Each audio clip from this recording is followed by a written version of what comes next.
throws it. He's going to take off running. Aaron Rodgers For the touchdown. Butte Community College is where NFL dreams go to die. No offense. Rodgers went anyway. No cameras, no hype, no forgiveness, and he played amazing in one season. In the game with him. Nice quick pickup. The throw to MacArthur is a touchdown. Then Cal noticed. Not because they believed in him, because he was impossible to ignore.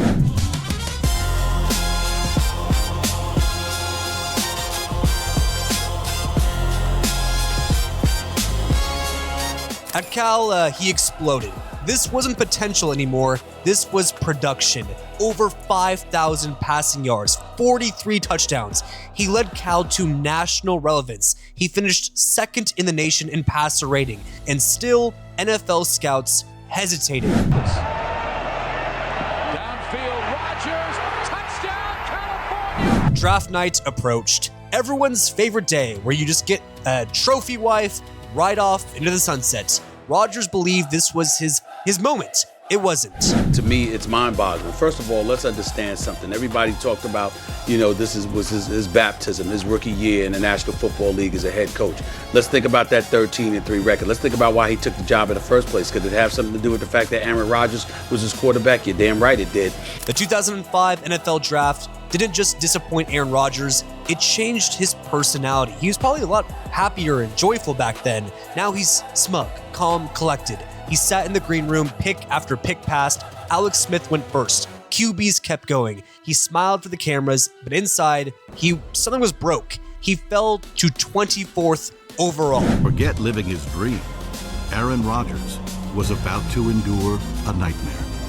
Forget franchise quarterbacks. Green Bay finally called, but this wasn't a coronation, it was a sentence. With the 24th selection in the 2005 NFL Draft, the Green Bay Packers select Aaron Rodgers, quarterback of California.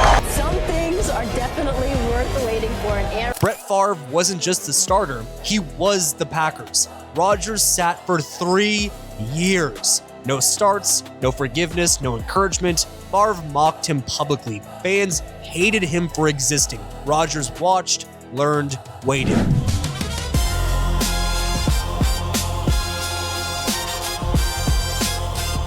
This wasn't mentorship, it was just boringness, waiting, survival. For best comeback player. You know, Aaron, everyone loves it when a great player makes a comeback. Brett Favre didn't retire gracefully, he wavered, he teased, he held the franchise hostage. Green Bay finally chose, and the moment they handed the keys to Aaron Rodgers, the pressure became unbearable. This wasn't promotion, this was civil war. Fans booed Rodgers at training camp, they wore Favre jerseys louder than ever, they weirdly wanted him to fail, but he responded with awesomeness.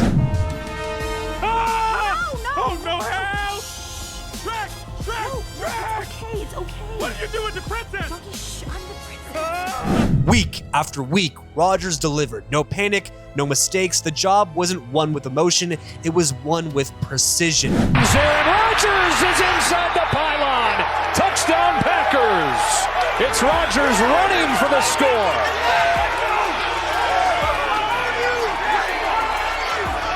Once Rodgers settled in, the league realized something terrifying. He wasn't just good, he was almost flawless. From 2009 to 2014, he became the most efficient QB in NFL history. No loud dominance, quiet destruction.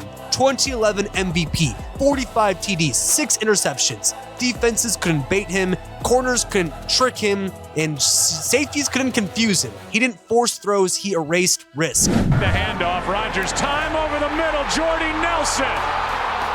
Jordy Nelson inside the 20. Touchdown. This was surgical mastery. I think Aaron Rodgers is the best football player who ever lived in the sense that he has more sway over the outcome of a game than anyone else who ever lived because Walter Payton and Lawrence Taylor weren't quarterbacks. Then the Super Bowl, Green Bay versus Pittsburgh. This was the summit. Rodgers didn't just win, he commanded 304 yards, 3 touchdowns, Super Bowl MVP. He carved up the Steelers like it was practice. In that moment, Aaron Rodgers wasn't just great, he was Thanos. Later, Rodgers looking deep for Jordy Nelson. This time it works. Touchdown, Green Confetti fell, legacy locked, or so everyone thought. You have played flawlessly throughout the playoffs. 9 touchdown passes in the playoffs. You get here, 3 touchdown passes tonight. After the Super Bowl, something changed. Not in the stats, in the relationships. Aaron Rodgers didn't lose games, he lost patience, started to crash out a bit. He questioned play calling, challenged management, stopped hiding frustration. When teammates failed, he did not protect them. He expected perfection, which is kind of awesome, kind of scary sometimes, because that's what he gave.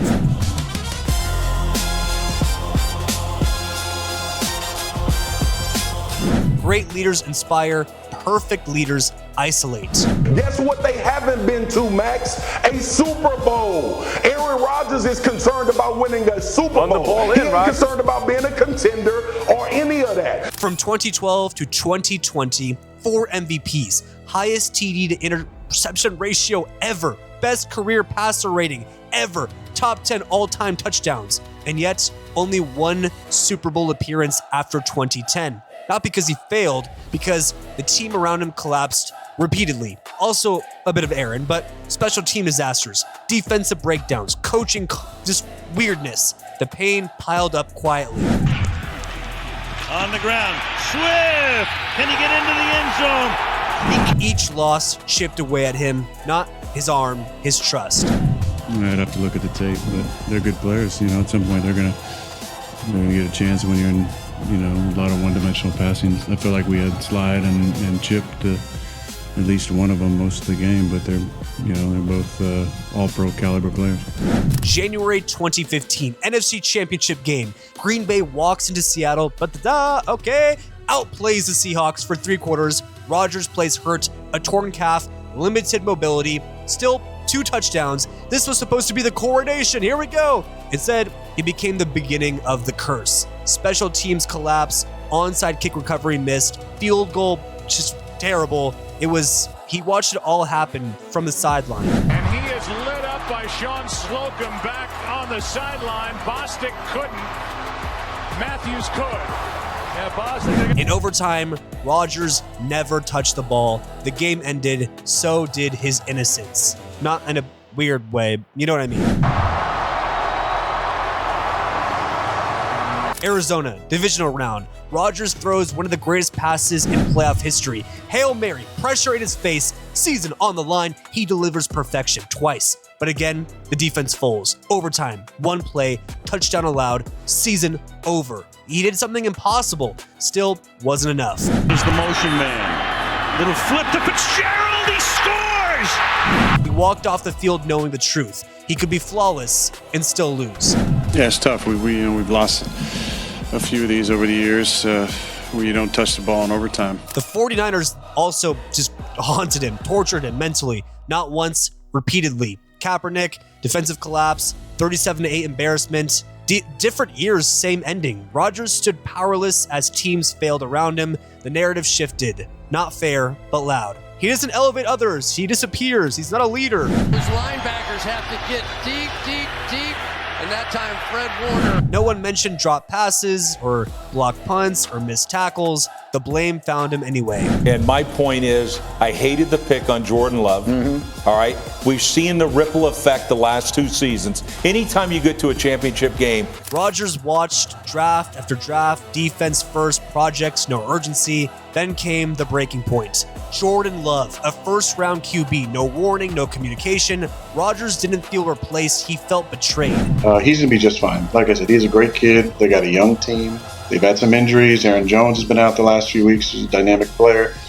Christian, had been out, just came back this last week. So the relationship fractured permanently. Trust was gone. I mean, I got to play the same way. I don't play the way I played in 2011. It's, I got to play on time, and guys got to get open. Rodgers responded the only way he knew how: dominance. Hey, watch this. 2020 MVP, 2021 MVP, 85 touchdowns, 9 interceptions across 2 seasons. You want to draft Jordan Love? Here you go. Time running out in the first half. Rodgers is going deep for Valdez-Scantling, and he's got it. Rodgers zips one in there for Tunyon. Touchdown. Winning stopped healing him. I thought maybe Jimmy could go up and get it if he wanted to, and if he didn't, the guy behind him might be able to get. And Aaron Rodgers didn't flame out early. He didn't fade quietly. He endured year after year, loss after loss, with perfection as his curse. New York sold salvation, lights, introductions, Broadway. Aaron Rodgers didn't arrive as a quarterback. He arrived as a myth. The man who would save the Jets. They've been wandering for decades. They handed him the keys and said, "Save us, Aaron." 4 snaps later, his Achilles exploded. Take a look here at the very end, and it's hard to. That a few plays into game 1. He laid on the turf knowing something deeper broke. Not his body, his timeline. Number 2 overall pick from BYU.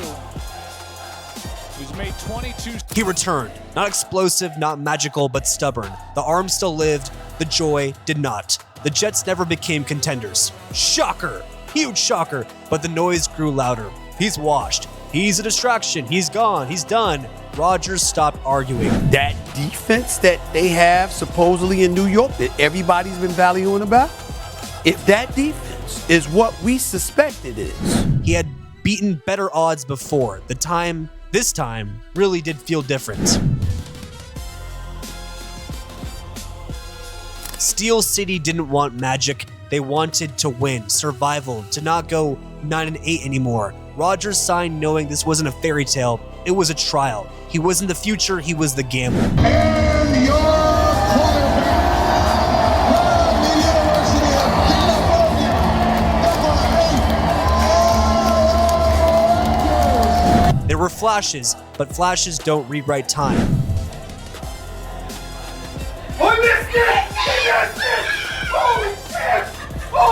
Wild card night, Houston Texans. Rodgers had already taken hits, already battled doubt. Fourth quarter, 2 turnovers, both returned for TDs, a fumble, scoop and score, a pick 6. The chase, he chased after him, but legends don't chase like that. A lot of suitors knocking on his door for that as well. Here's an interception for good measure.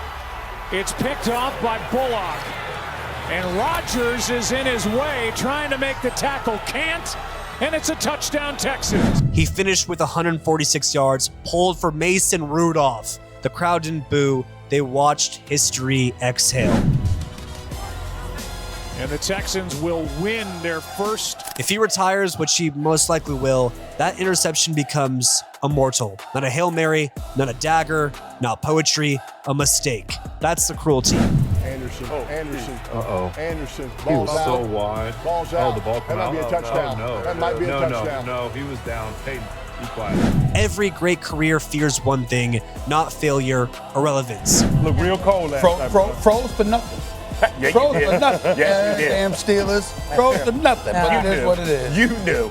You knew. Everybody knew. What no surprise. The people around you. I tried. Rodgers didn't fade quietly. He fought until there was nothing left to fight with. Abraham Lincoln, at least he never heard the boos. He never read the editorials, never scrolled through people saying he was washed, arrogant, selfish, or a distraction. History protected him. His ending froze him in greatness.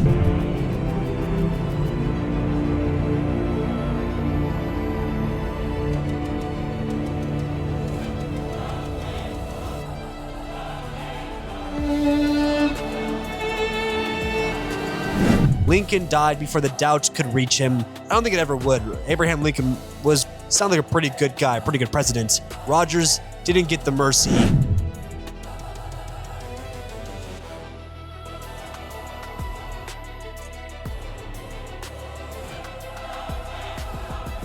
Aaron Rodgers lived long enough to hear the whispers turn into chants. From best arm ever to please retire, that's the difference. Lincoln became a statue. Rodgers became a debate. You said is maybe the best football player you've ever seen. His legacy is already written. That LaFleur doesn't pan out. The way that greatest works out normally, it's like with your generation. Every week he walked into stadiums knowing no throw could silence them anymore. I don't feel like we ever got the momentum on our side, honestly. We had a lot of chances. Defense played really good in the first half, and they got a good defense. Rodgers didn't fail because he wasn't good enough. He failed because time never forgives confidence. The league passed him while demanding he stayed perfect. He never stopped believing, and that belief became the weapon used against him. On one here in the 2025-2026 season.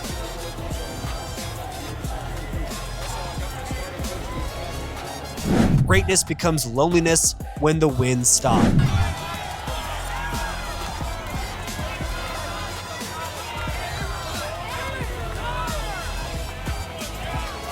Aaron might not ever get the farewell tour. No final kneel, no curtain call, no thank you tour really at all. Just a pick six and a long walk to the tunnel.